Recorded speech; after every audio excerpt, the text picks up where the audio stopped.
Hello there, going to show you quickly how to use the snipping tool shortcut in Windows 11.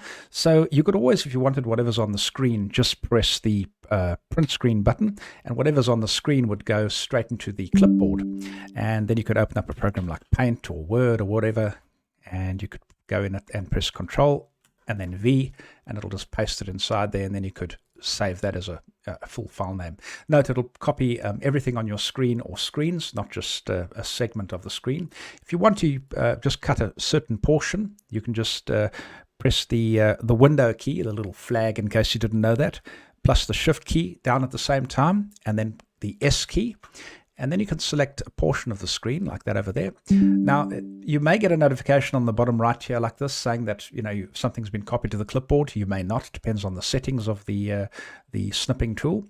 But then you can, once again, you can open up something like Word or Paint, and you can just paste it inside there. Control V is your shortcut for that. And then you can file, save as whatever you want.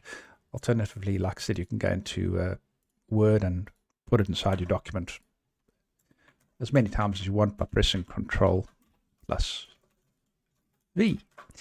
And that's how the snipping tool works. Pretty handy little feature for those that don't know it.